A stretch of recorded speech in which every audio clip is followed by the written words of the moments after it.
Namaste everyone and welcome back.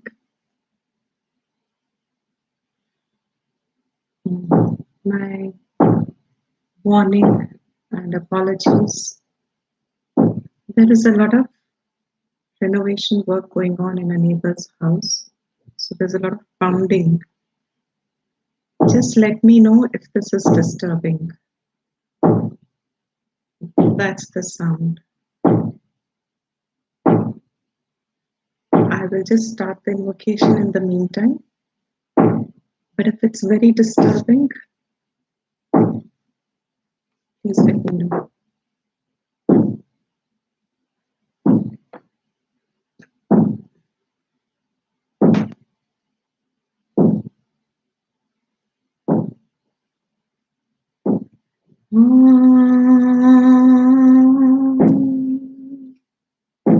भद्रं कर्णेभिः शृणुयाम देवाः भद्रं पश्येमाक्षभिर्यजत्राः स्थिरैरङ्गैस्तुष्टुवांसस्तनूभिः व्यशेम देवहितं यदायुः स्वस्ति न इन्द्रो वृद्धश्रवाः स्वस्ति नः पूषा विश्ववेदाः स्वस्ति नस्ताक्ष्यो अरिष्टनेमिः स्वस्ति नो बृहस्पतिर्दधातु ॐ शान्ति शान्ति शान्तिः.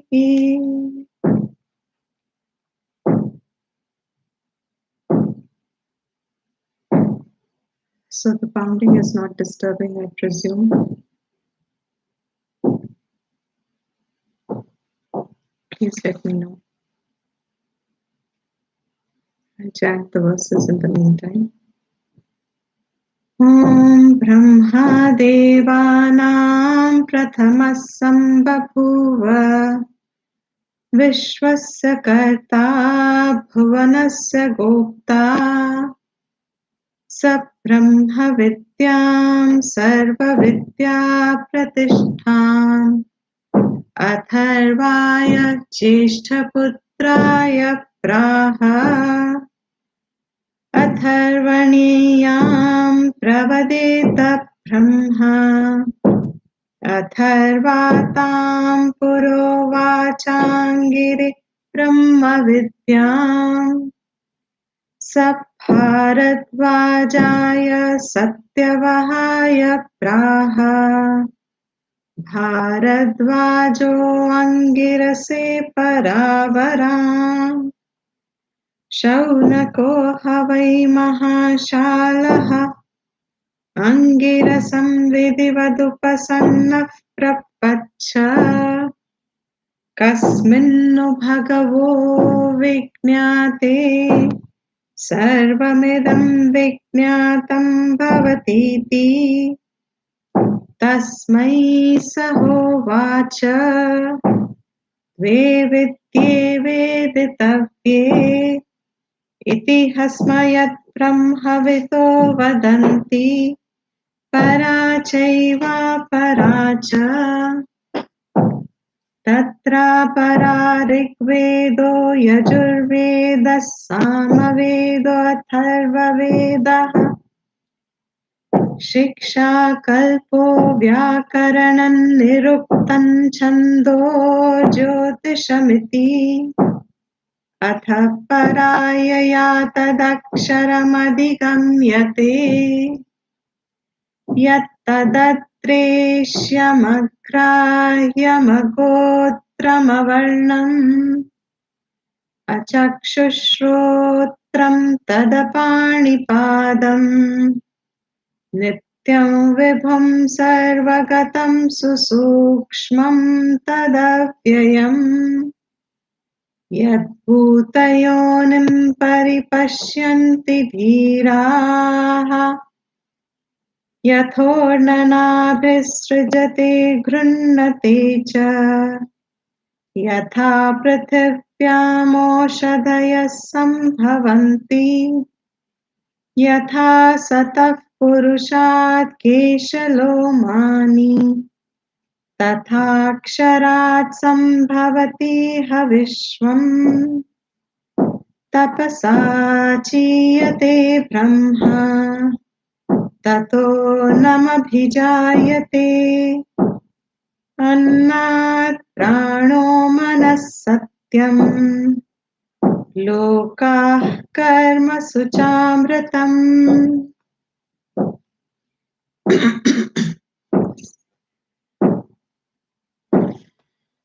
So since nobody is writing that the sounding is not disturbing, I go ahead and think it is not disturbing, though it is very, very loud in my ears. But as long as you are not hearing it, the mic's not picking it up, that's good then. So we are on verse 11. I'm sorry. We are on mantra 8 of the first section, first Mundaka of Mundaka Upanishad. The portion that has now started, thank you. The portion that has now started or is continuing with the previous verse, where the Aksharam Brahman, another name for Brahman, has been given as Aksharam, which does not decline, changeless. That Aksharam was concluded that it is the Bhuta Yoni, the womb of all beings. And extrapolating it, it is the very adhishthan of entire creation. By just that statement, it has established a Karya-Karana Sambandha between the two, creation and Brahman. But Brahman, we also say, is Nirgunam, and being changeless, Aksharam itself denoting the word changeless. How are we to understand this aspect that Brahman is the creator of creation? Creator, creation, creator, creation is that sambandha, the connection, the relation that is derived as the cause and the effect relation. Cause of the world being the product, effect. For wherever there is an effect experienced, product experienced, we need to know, we want to know where has it come from, who is the maker of it. And every product is also made with a purpose, with a prayojan, meant for someone to enjoy it. Enjoy not in the English sense, to experience it. Gunjate. To have an experience from it, of it. So no product is produced nishprayojan. There is just worthlessness of a product. It doesn't happen. So keeping this as a premise, we are asking, the student has asked, Shaunaka has asked, this experienced world, how am I to understand in one way, in a simple way, or in graspable terms? Where has this experience of the world originating for me?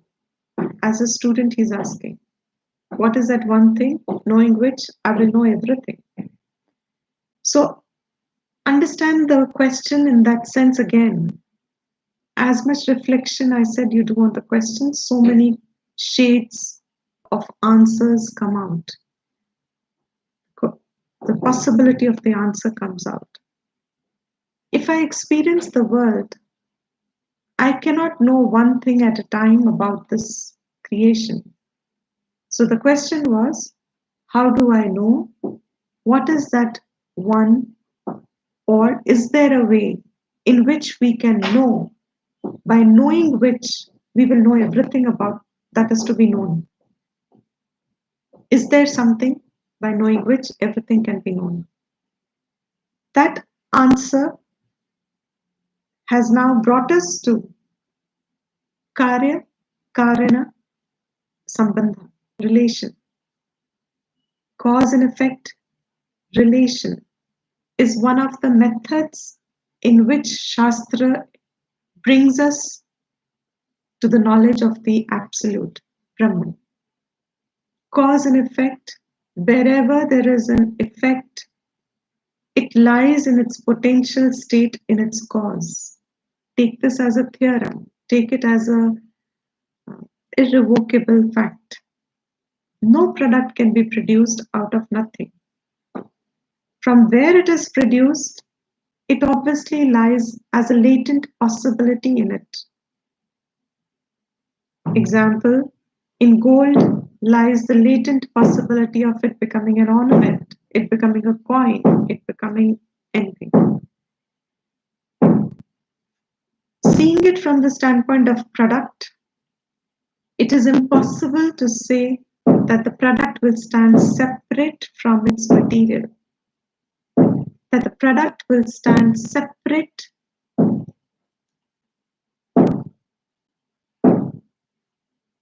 Can you hear?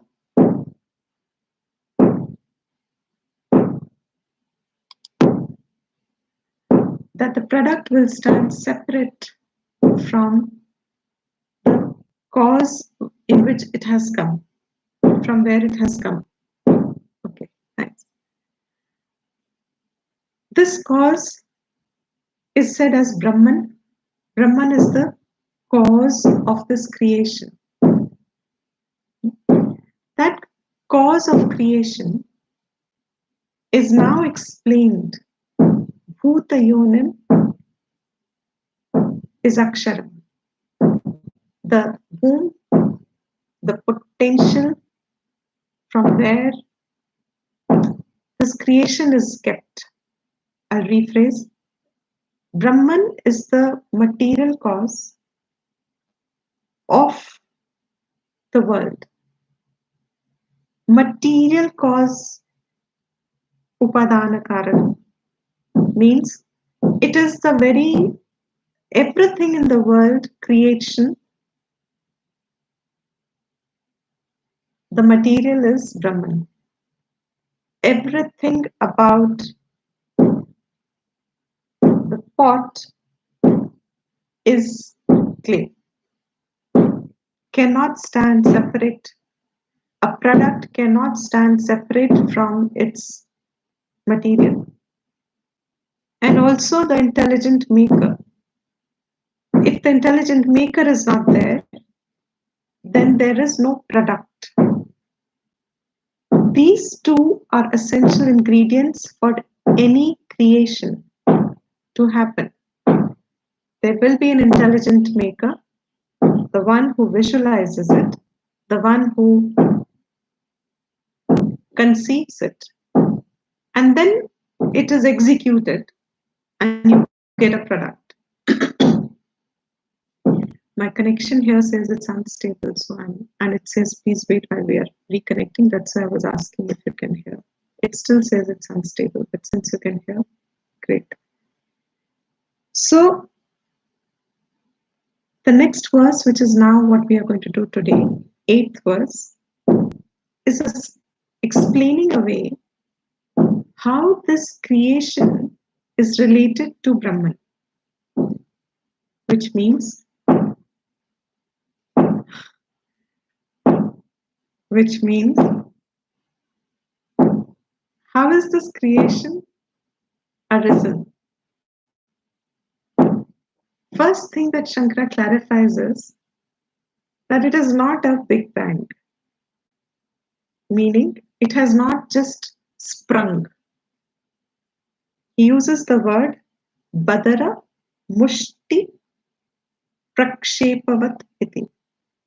Badara is that fruit, berries. Mushti fist, prakshepat thrown. Creation is not like that it is just thrown out. And when we say creation, we mean plurality, diversity. We mean everything that is here in gradation and contactable. Everything means creation did not come as a sudden emergence together. If it is not together, then how is it? He says it has come step by step, one leading to the other, that becoming the cause of the other.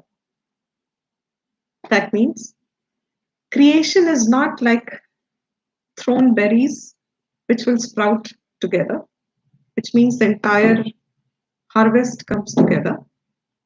It is not like that the entire creation has emerged together, the entire plurality has come together. It is not like that. It is that cause is bringing an effect. That effect is now the cause of another effect. And that effect itself is the cause of the next effect. So it is in a krama. It is a sequence. One has formed the other, and that becomes the cause of the next level of creation. And in this manner, Brahman, the subtlest of the subtlest, non-contactable but ever present.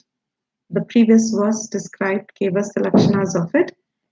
From there, one step at a time, that unfoldment takes place. And that krama, creation, is always expressed as krama. The idea of that krama is not to prove it. Before you get into the krama, every student of Vedanta has been advised by the teachers, this must get settled in our brains once and for all, that to explain creation, the purpose of this Shastra is not to prove creation. When it explains the sequence of creation, the idea is that all this has come from Brahman, therefore it is non-separate from Brahman, therefore what is Satyam and what is Mithya, that anveshanam, that examination is possible. So the creation is not taken up to prove creation. Creation is taken up to actually show its dependency on the creator, the material cause and the intelligent cause, and thereby it becomes possible for a student to see the falsity, the mithyatvam of creation. So, important point before the krama starts, how has this come? It's a very interesting thing. It grabs the intellect, engulfs it, because it's suddenly something tangible that one can perceive and one thinks this is how it would have been, or it is probably. The beautiful part of it is different Upanishads are giving different kramas. So the same krama will not come or doesn't come in the same manner, in the same details. Krama remains the same, but the details are changed in different Upanishads. Taittiriya Upanishad says it differently, Chandogya Upanishad says it differently. Basic idea is basic principle that remains common in all the Srishti Prakriya. These are called Srishti Prakriyas. Methodology of examination of Srishti with an idea of showing its mithyatvam so that the Satyam is conveyed. Srishti Prakriya helps that, and it is dependent on Karya Karana Prakriya. That Srishti Prakriya different Upanishads are giving some different significant points, let's put it, some different highlights in different Upanishads. Chandogya and Taittiriya and Brihadaranyaka Upanishad, these three definitely have it over there. This is another place where you get it. Mundaka Upanishad, 8th verse, is giving one of the sequences. And the beautiful part of this verse is that every word here that is used in the Moolam, in the Shruti, is actually giving, thanks to the Bhashyam and the Parampara, has a very distinct meaning in which it is conveyed, which is not the Laukik meaning. So we have said this before.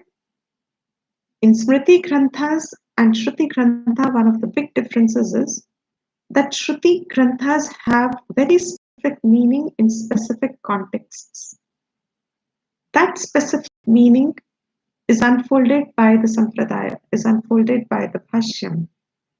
And this verse 8 is now giving us one sequence. That means from subtlest to the grossest.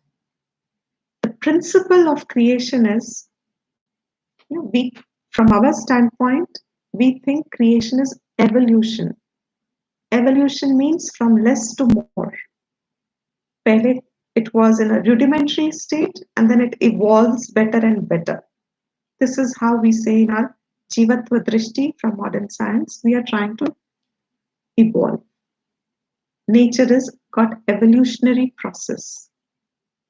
To us, evolution is subtlest to grossest, which almost is contradicting the terms. Grossest means, we all know by now, grossest means something which has taken a physical manifestation. A physical manifestation is its grossest state. Subtler means less and less a manifestation. Take this as a principle. Grossest means physical manifestation. What has taken a physical manifestation? And how do you know it has a physical manifestation? It is contactable. It is contactable by the experiencer, the jiva, the individual. His senses contact it. Her senses contact it. Senses contact what can be contacted by the senses is gross. And that gross means it is a physical manifestation. The word has to be understood as is. In Vedanta, for us, there is nothing like emergence of something new. There are only two states of creation. Vyakrit, grossified, contactable, physical world, and avyakrit, non-grossified, not contactable, subtle. Gross, subtle.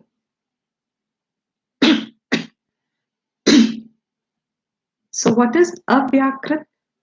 Means this vyakrit, which is now manifest, is the product, and it must be held back in its potential state in the cause. So avyakrit word means it is a potential vyakrit. Means the possibility of it happening in that manner is held. Where it is held, that is the cause of manifest. So these basic and fundamental must get settled down in us. The verse starts very beautifully. Tapasa chiyate Brahma. Now he's explaining this, how the sequence of creation has happened according to Mundaka Upanishad. Brahman. First, what is there before anything? Sat remained. Brahman remained. That alone remains. That alone is. Brahman from chiyate, not from, sorry. Brahman chiyate. Chiyate means swells up, expands. And I have a little difficulty explaining very articulately because it's something very inspirational. Chiyate is when you soak your grain in water. What happens to that grain? You soak your kidney bean at night, in the morning, swollen up. That swollen up state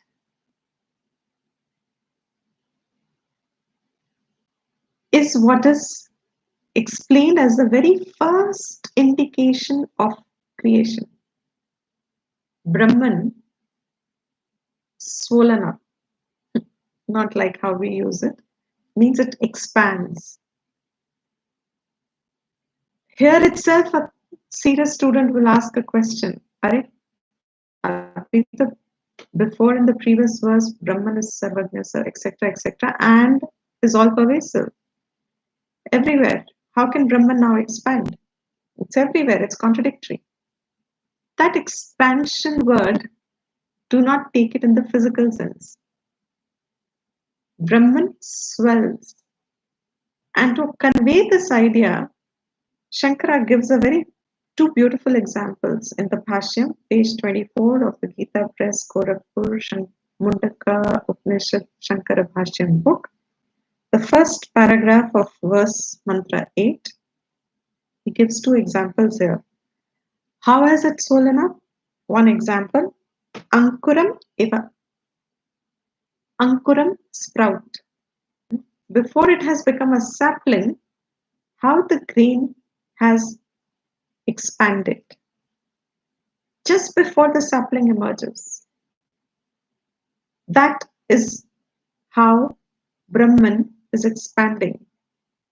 And to convey the second meaning better, he says this is not in the physical sense. It is not time and space, obviously, because time and space itself is creation. So where is time and space in Brahman? So expansion is not space. He says the expansion is like a putram iva pita harshena.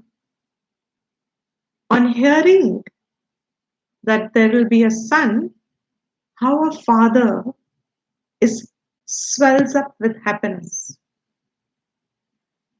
Harshena, pita harshena. A father swells with happiness on hearing about the son coming or son having a son or something like that. Chiyate Brahman. Brahman expands. How? Tapasa. Tapasa word normally through Smriti Granthas and everything in a Laukik explanation, or Smriti explanation is the right word. In the Smriti explanation, we give tapas meaning to be austerity, penance, close to it, where you go through certain rigorous disciplines with some prayojan to do control or whatever. That is tapas. Here he says, Shankara says, Shruti meaning of tapas here is jnanena, knowledge. With knowledge, Brahman expands. What does this knowledge mean? That means Brahman alone is Nirgunam. But this Nirgunam, we've done it before, is going to remain changeless. Yet, there will be a creation. For that creation to take place, there is knowledge. Which knowledge? Here in this particular context, a little help of Anandgiri Tika. And he says this knowledge is actually previous creation. All previous kalpas, all previous creation, as we know in our Vedic vision, there is a cycle of kalpas, and the entire cycle, I think we wrote down once, the entire cycle of time divided, and each kalpa would have a particular Brahmaji as its ruler till that kalpa, and each kalpa has certain amount of yogas, chatur yogas, a certain repetition of chatur yogas. So he says, Brahman jnanena, with knowledge. Which knowledge? Knowledge of the previous creations. And that knowledge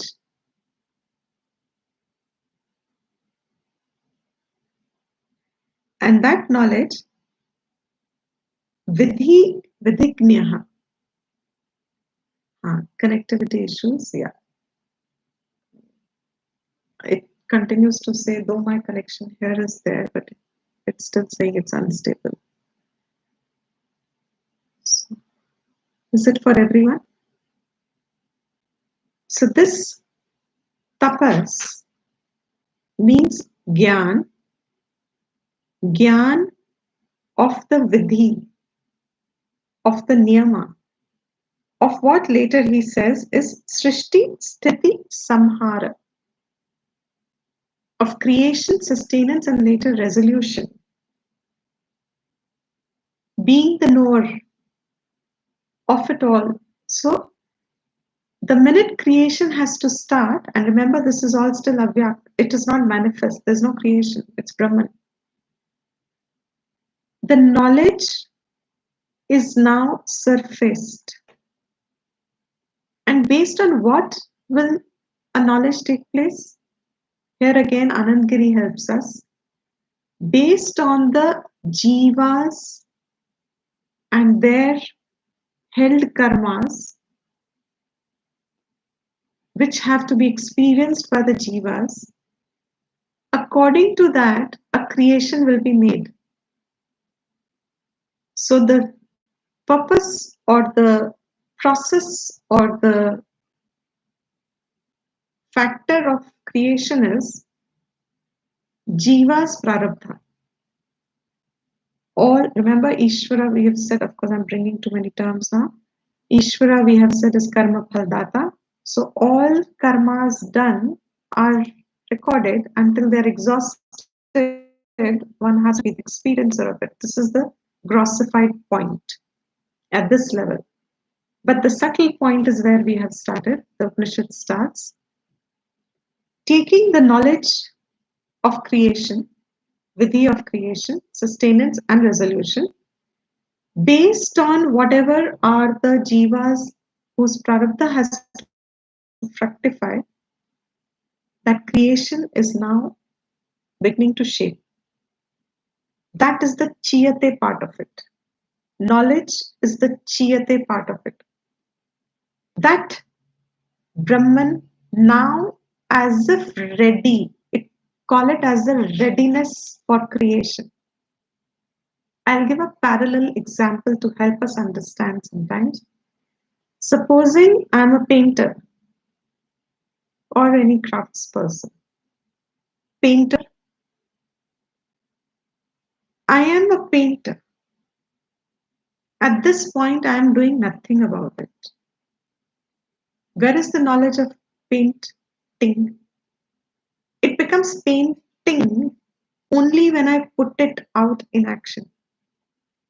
Till then, my painter status is unresolved, is unmanifest, is nothing, it's just latent.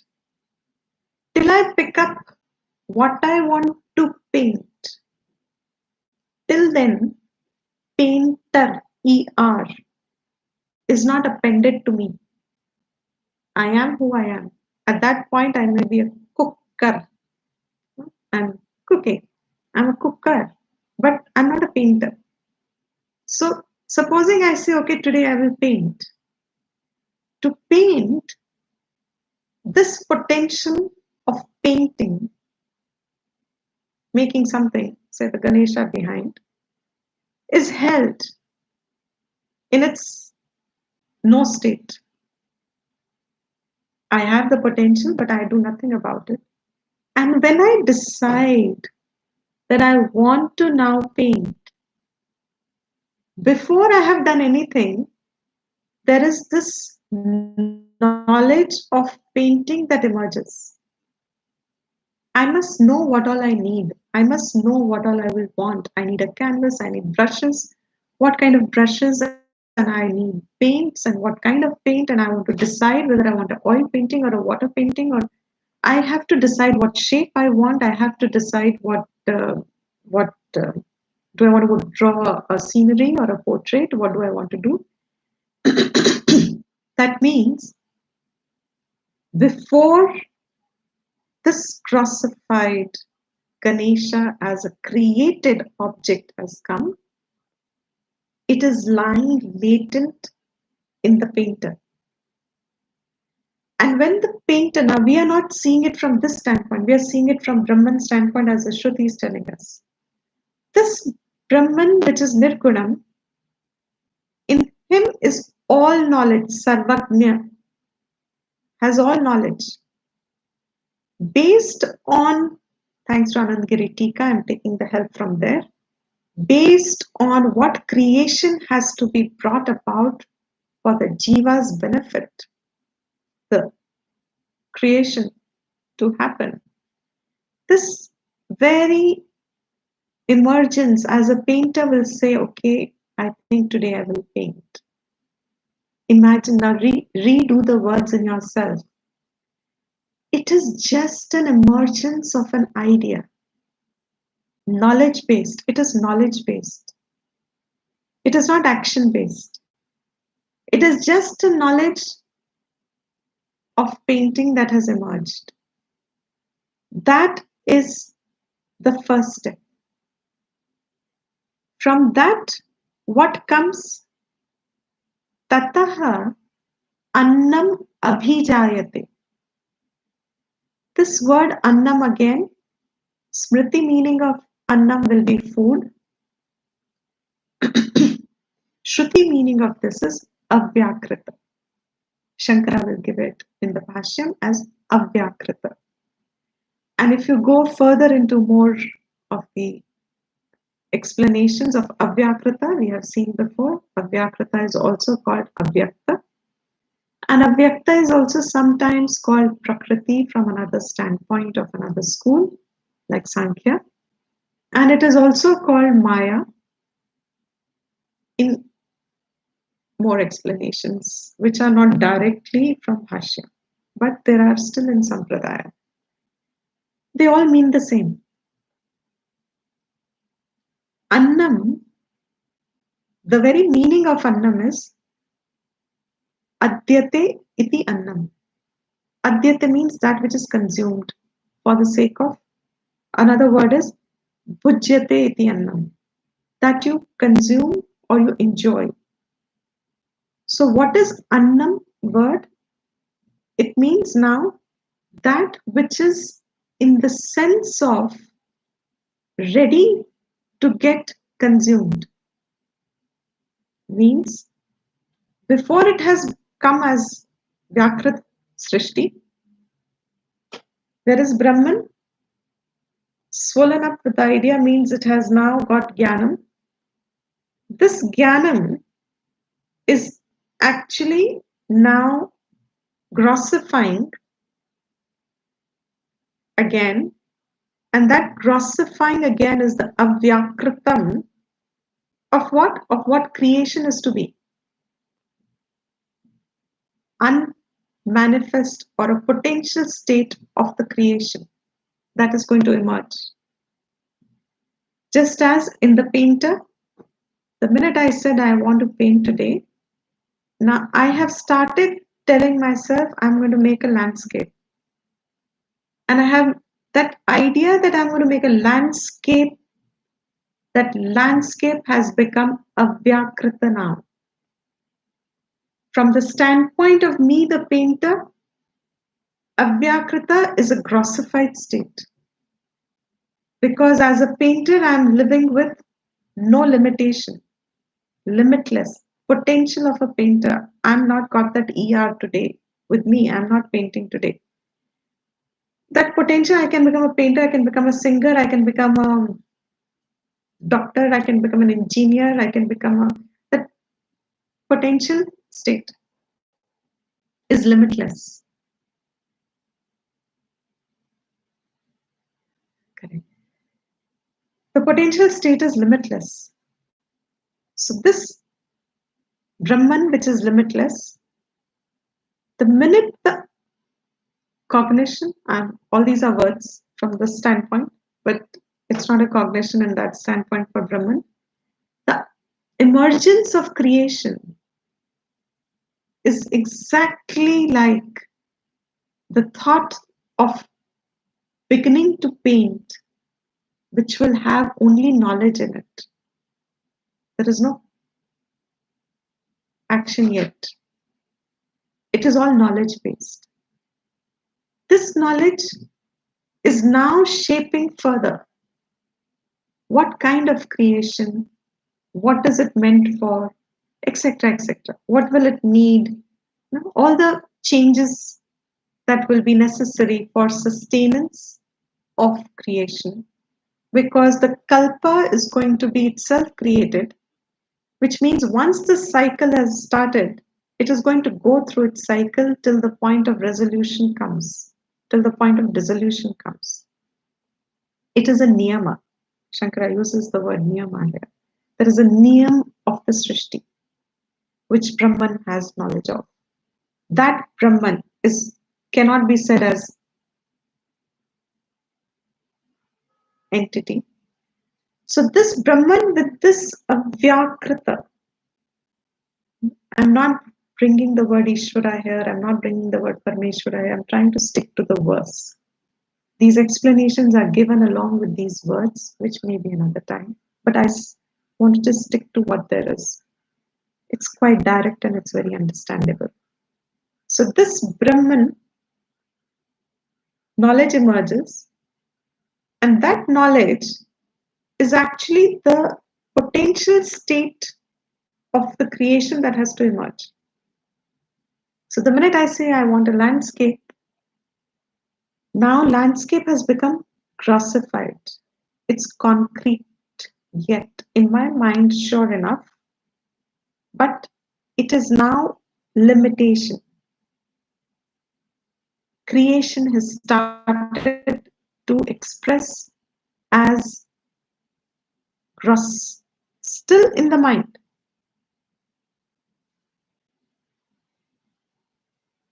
That what is in the mind, the second line of the mantra says, Annat Pranaha.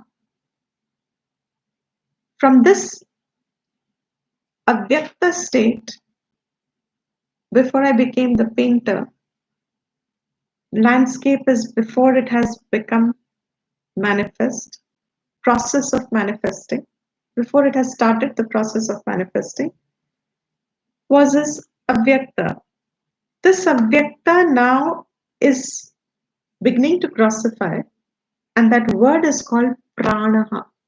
Again, smriti meaning of pranaha is what we are used to, breath and 5 pranas. The shruti meaning of pranaha is hiranyagarbha. So from Brahman, avyakritam, from avyakritam, hiranyagarbha.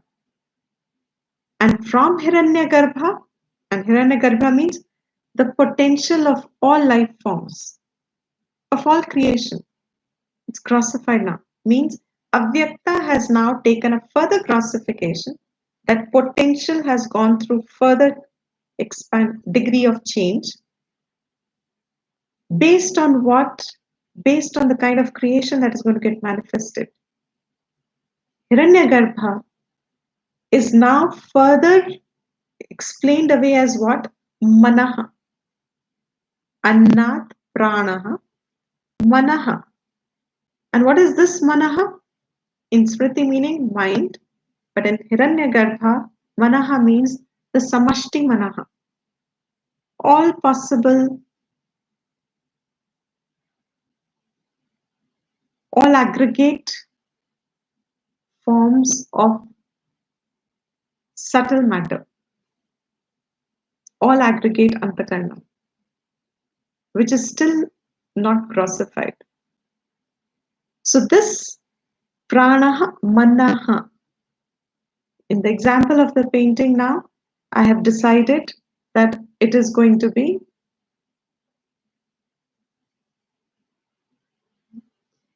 a landscape, and this landscape now has become concrete. What colors I'm going to use, what size, what etc. It's now still but in the mind. So the creation is still concrete now in the sense from what Avyaktam was, but it is still in its potential state. It has not emerged, physical expression has still not formed. That Manaha further classifies into Satyam. Satyam again, many meanings. Smriti meaning of Satyam is a value, Satya Bolna, or it can be taken as Sat. Satyam here means Virat. The entire physical expression of the Virat. So from Hiranyagarbha comes Virat. Brahman, Avyaktam, Hiranyagarbha, Virat. And from Virat, another meaning of it is Lokaha.